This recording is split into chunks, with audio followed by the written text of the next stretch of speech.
Hoje eu quero comentar com vocês um pouquinho dessa questão da construção do conhecimento na Umbanda. Viemos debatendo em nossos canais virtuais, estamos debatendo no nosso terreiro constantemente, né?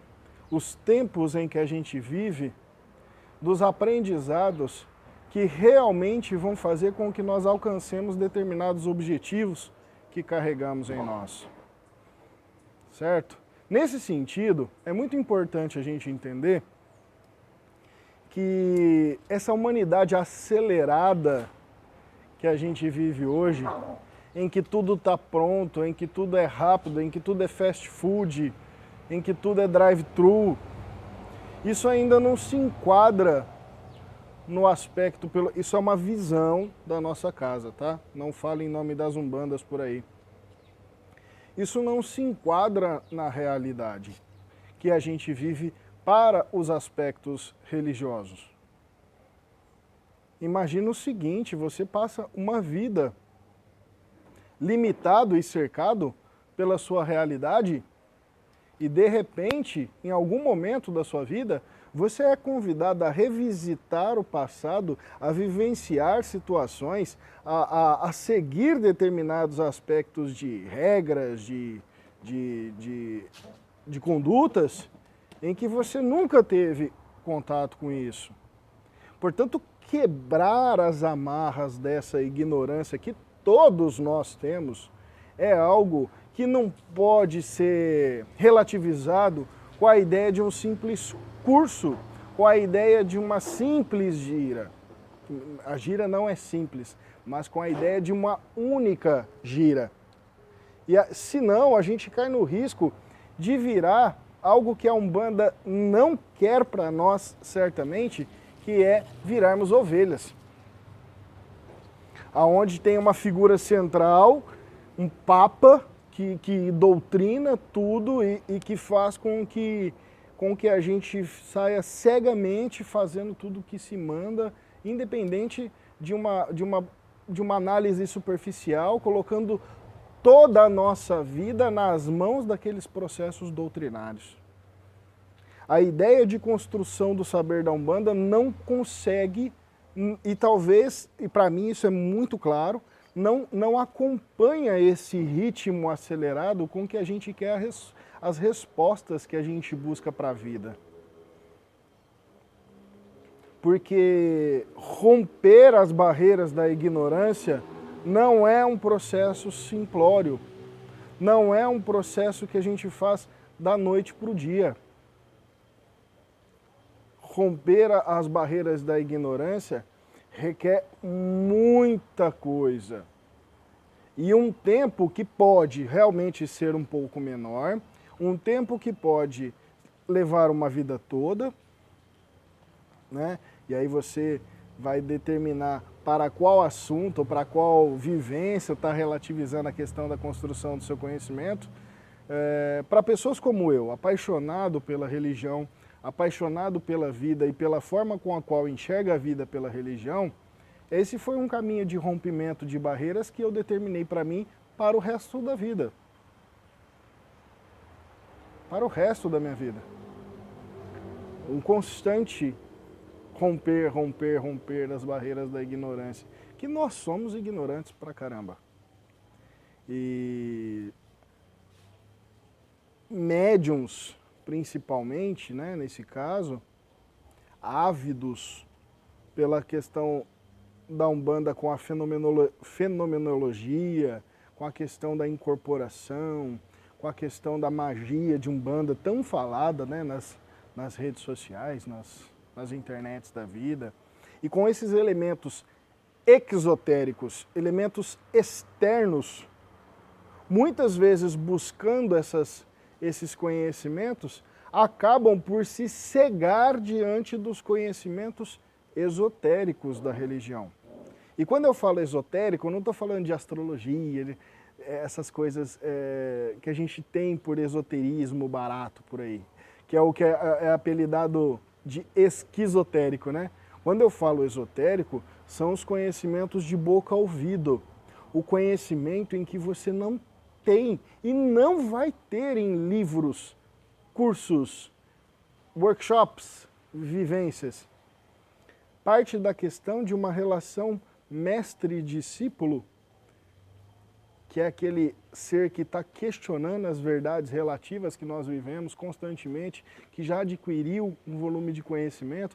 Alex, você é um mestre? Não, não sou mestre. Não sou mestre. Mestres são os guias da Umbanda. Eu sou aprendiz, discípulo. Sou dirigente da casa na Terra. Mas mestre, como? Estou constantemente questionando as minhas verdades e algumas delas estou construindo, inclusive. E todos os médiuns de Umbanda são discípulos dos seus mestres, são discípulos do mestre da casa, que é o guia que tutela, ou os guias que tutelam uma casa de Umbanda, e essa tutela, esse aprendizado boca-ouvido, esse aprendizado esotérico vai acontecer lá. Experiencialmente, sensorialmente, vivencialmente, dentro do terreiro. Eu fui buscar algum enxerto de conhecimento aqui externo para trazer para vocês, e eu fui lá em Platão, grande filósofo Platão, filósofo e matemático, né? Platão, e ele dizia que o conhecimento é algo doloroso, porque romper barreiras da ignorância é como curar feridas. Bonito isso, né? E que a gente necessita para o processo nosso de construção do conhecimento, segundo ele, a proposição de bons caminhos. Em uma analogia com a Umbanda, esses bons caminhos seriam, por exemplo, escolha da casa que você quer frequentar, a escolha do dirigente que tutela a questão do conhecimento para com você, os irmãos de fé que compõem aquela casa, o quanto são colaborativos, engajados nesse processo de crescimento e de conhecimento para contigo mesmo, para com a comunidade. Né? Essas são responsabilidades que conferem a construção de um bom caminho para, a partir de, a gente começar a romper a nossa ignorância. Né? E ele coloca que para a gente começar a ter contato, olha só que importante isso, começar a ter contato com verdadeiros conhecimentos ou com o conhecimento de um modo geral, ele diz que são 3 etapas. A primeira etapa é a etapa da opinião, que é quando a gente define que essa nossa estrutura da realidade já não nos convém e passa a tomar a atitude de ter contato com novas ideias, com novos conceitos, com novas imagens, com novas vivências, com novas pessoas. Então, para você assumir, e eu acho isso de uma beleza gigante, de que para que você assumir que você vai realmente aprender algo novo, existe um processo de atitude, sobretudo, para poder sair dessa estrutura da realidade que determina o seu estado aí, a sua visão de mundo, para tomar contato com outra. E nesse sentido a gente tem o terreiro como um elemento chocante para aqueles que nunca foram, né? Ou não cresceram dentro do terreiro. A realidade do terreiro, falo por mim, eu não era de terreiro antes da Umbanda, a realidade da vida de terreiro foi algo extremamente chocante para a minha realidade, que era totalmente contrária à minha estrutura. E aí a gente vai para a segunda, né? A segunda etapa, segundo Platão, na construção desse conhecimento, que é a insistência no processo de inquirir esse conhecimento, analisar esse conhecimento e observar. E análogo à vida de terreiro, a gente pode entender então que não basta você simplesmente vestir branco, porque você rompe uma certa barreira, mas você ainda está à mercê de entrar no fluxo, né? Entrar no flow e vendo, e não realmente em níveis mais profundos ou esotéricos dentro de você, fazer um processo real de questionamento, de inserção de novas realidades, de inserção de novas ideias, de questionamento das verdades todas tão relativas para a gente, que definem nosso estado, o quanto a gente sabe, o quanto a gente é capaz de praticar daquele conhecimento. E essa insistência que Platão coloca é o que os dirigentes sérios da Umbanda preconizam nas suas casas, desse tempo para você gerar internamente e externamente esse processo de observância que vai te levar a uma profunda análise de tudo que você está vivendo, desde o rito, né, da Umbanda. Olha só que coisa maluca, né? Você quer saber se você é indisciplinado? Avalie seus sentimentos, a sua presença, avalie o seu envolvimento com o rito de Umbanda. Porque pra gente ansiosa, rito de Umbanda é uma loucura. Não, pra mim é só baixar, fazer, não dou conta disso, né? Quando na verdade o rito de Umbanda é um elemento litúrgico, é um elemento sacral, é um elemento pedagógico e talvez um dos elementos, e nesses três sentidos, algo do que a Umbanda tem de mais proveitoso para tratamento da sua ansiedade. Pensem nisso. É só um pouquinho aqui de fofoca esotérica dos ritos de Umbanda, tá bom? E nesse sentido, essa insistência, essa observância, esse questionamento, essa experimentação, traria a terceira etapa do que Platão coloca, que é o alcance do objetivo que a gente tem quando a gente consegue contemplar, né? E aí o significado de contemplar, convido vocês a buscarem, que é quando a gente consegue contemplar essas novas verdades, essas novas ideias, esses novos conceitos. Mesmo que, e é muito importante isso, mesmo que ele não seja um processo fim do saber. Isso é muito importante, né? E eu acho que dentro da Umbanda, essa questão da contemplação passa inexoravelmente pelo processo de entrega. Então você questiona tudo, questiona aquelas verdades, questiona aqueles momentos, questiona tudo, vai assimilando, vai observando, vai insistindo se for o caso, né? Se de repente você chega a uma conclusão de que aquilo não traz ressonância com você nenhuma, ou fere valores, ou fere os seus valores íntimos, morais, ou em algum momento fere a lei dos homens, ou aquilo que você tem como real e fundamentado de lei divina, você sai da casa e no instante em que você define isso, você passa a contemplar, você passa a aceitar aquilo como uma verdade relativa que lhe faz bem e consegue absorver melhor em todos os níveis, internos e externos, aquilo que está sendo vivenciado. Acho isso de uma profunda análise para todos os médiuns de Umbanda e principalmente para aqueles que gostam de entrar nos barquinhos e se perderem no flow, né? Uma coisa que Platão coloca muito claro, que é a definição dos seus objetivos, né? Se tratando de Umbanda, por que você está na Umbanda? O que você está buscando na Umbanda?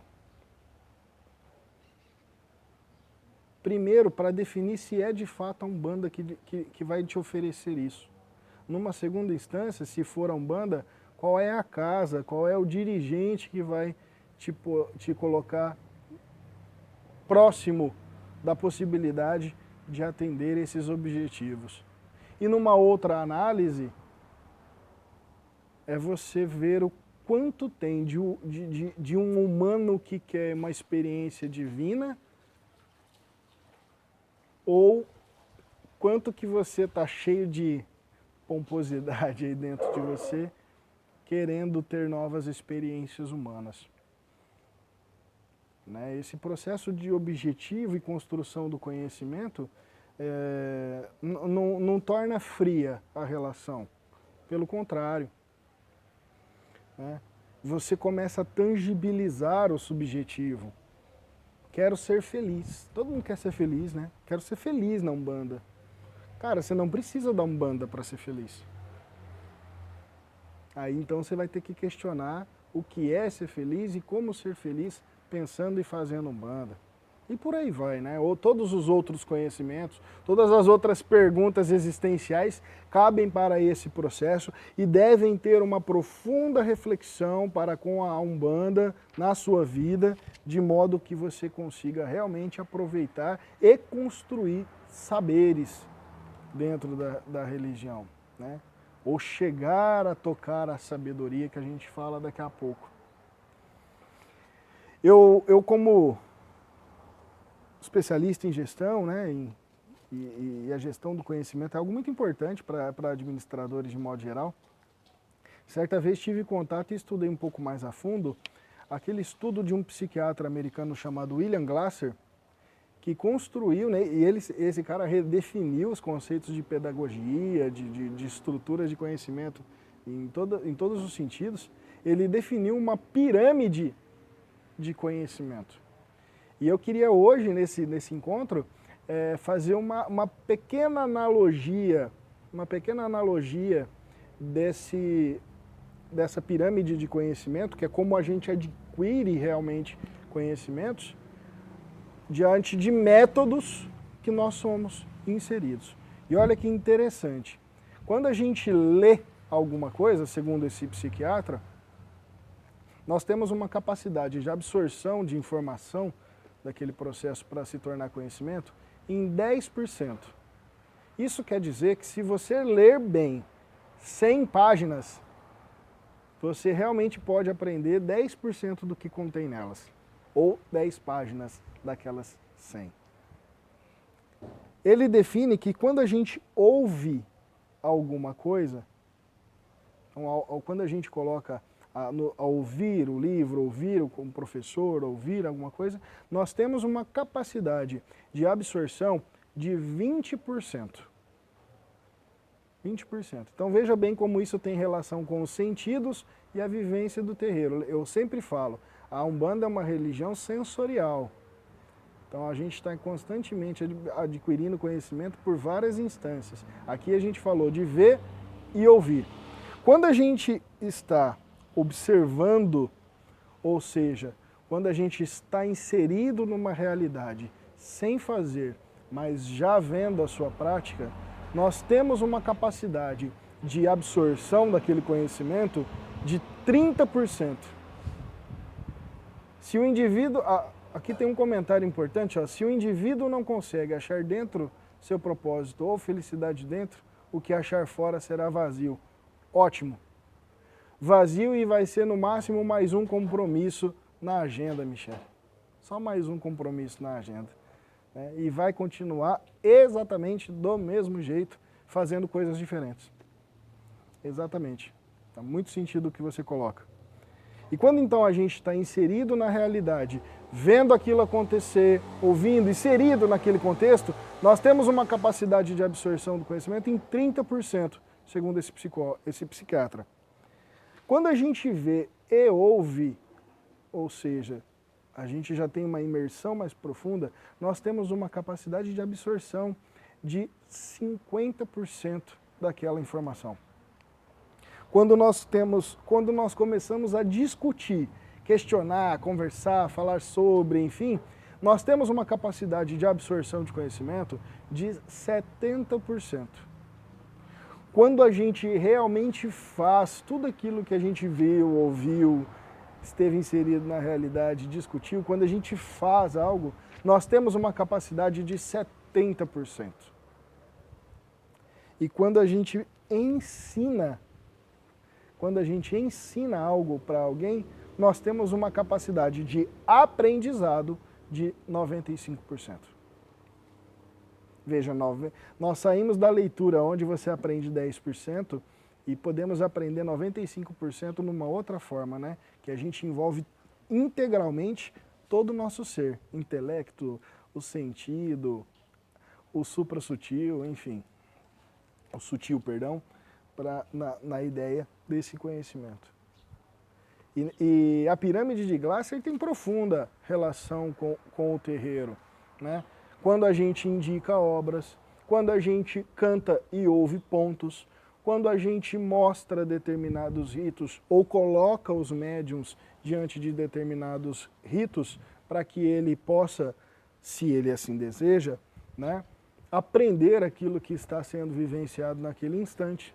Quando a gente coloca o médium, ou cria-se grupos, ou tem, no caso nosso, da nossa casa, tem a gira de desenvolvimento para troca de saberes e debate a respeito daqueles assuntos.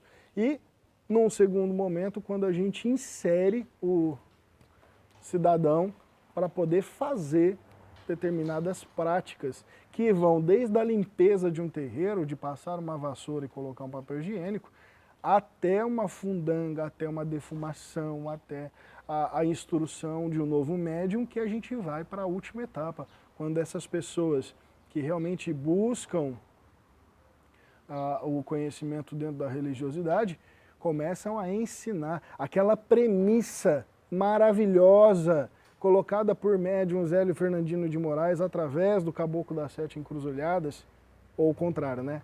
O Caboclo colocou através do médium, que ele diz que na Umbanda é necessário que aqueles que sabem mais ensinam aqueles que sabem menos e não se vire as costas para ninguém.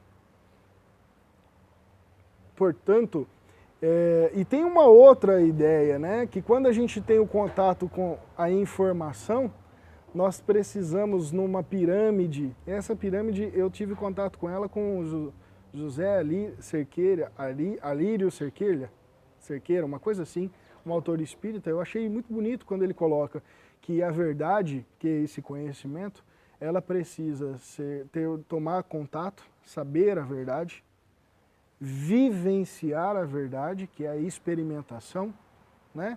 E sentir a verdade, ou seja, tornar aquilo visceral. E como é que a gente faz isso num simples encontro? Com uma religião pautada nas 4 raças da humanidade, com elementos presentes de praticamente todas as religiões do mundo, com toda a bagagem da sua vida particular a ser trabalhada, a ser liberados traumas, a ser sobrepujado um monte de fatores dentro de si, num curso, num workshop, num instante qualquer. Então, para os filhos de Umbanda, para aqueles que querem se tornar adeptos de Umbanda, para aqueles que querem realmente estudar a religião, e fazer da religião um aporte, né, um sustento que ajude a você a superar essas barreiras, e como, colocando aqui o que a Michele disse, né, e colocando isso dentro de um propósito de vida e não simplesmente dentro de necessidades, aí sim você consegue vivenciar os aspectos mais profundos da vida pela religião. Ainda ontem, conversando com alguns sacerdotes aqui de Ribeirão Preto, a gente dialogava a respeito dessa ideia de que uma corrente de Umbanda, ela não é tratamento para pessoas, né? Ela não pode ser utilizada como tratamento. Então, para o tratamento, para o doente, a gente dá o tratamento. A corrente de Umbanda é para quem realmente quer vivenciar a realidade da Umbanda em todos os níveis e realizar ali com o dirigente da casa, com o guia da casa, com os seus guias dentro da proposta da casa, essa construção de conhecimentos que leva, sobretudo, tempo. Dentro do meu coração, eu acredito piamente que se nós nos propuséssemos a aprender realmente tudo que os guias nos ensinam, um dos objetivos que eles têm para conosco é não vir. Porque teremos condições de ação, de sentimento, de emoção e de energia tão alinhadas com eles que não seriam ali presentes. Mas a nossa ignorância é uma barreira tremenda para tudo isso, né? E tem muita gente que quer que o guia venha para falar. E na verdade, O propósito do médium, e aí de novo entro na questão do que foi colocado aqui pela nossa irmã, é que o médium utilize sua mediunidade para fazer a primeira quebra dessa ignorância. Ou a quebra da ignorância daquilo que há de mais íntimo, que nenhuma sessão de terapia, que nada, que seu espelho não seria capaz de suportar. E o guia vai lá com aquela sabedoria, com aquela agulha e pum, pincela aquilo e te traz uma nova realidade, uma nova ideia, uma nova concepção acerca de tudo isso. Construção do conhecimento, e tudo que eu estou dizendo para vocês é conhecimento. Essa função que eu estou exercendo aqui de dirigente, em trazer isso para vocês, em trazer essas informações, em trazer esse conhecimento, é só dados, né? Vão virar bits e bytes dentro da sua cabeça também. O processo de sabedoria é outra história. Conhecimento você assimila por aqui, pelos cursos, informação, perdão, você assimila. Agora, aquele conhecimento que de fato vai se transformar em sabedoria, passa pela vivência com propósito, com um bom caminho, como Platão disse, lá dentro do terreiro. E leva tempo. Porque nós devemos saber o que nós estamos fazendo. Quando você contrata um pedreiro, você contrata um pedreiro que acabou de ficar desempregado, nunca mexeu com construção civil, ou você contrata um pedreiro de 10 anos? Os dois são pedreiros, estão ali para fazer aquele trabalho. Mas qual deles você contrata? Quando você vai buscar um médico, você vai buscar uma cirurgia, você vai fazer cirurgia com o cara que está estagiando, ou você vai fazer cirurgia com o cara que está há 20 anos operando? Quando você entra no avião, você vai fazer o seu voo com um cara que está há 1 hora pilotando ou que tem 10 anos de experiência na aviação? Na Umbanda isso não pode ser diferente. Na Umbanda isso também tem que ser levado em consideração. Nós temos que saber o que estamos fazendo, e a construção desse saber leva inexoravelmente tempo. Tempo e vivência e experimentação dentro das nossas casas religiosas.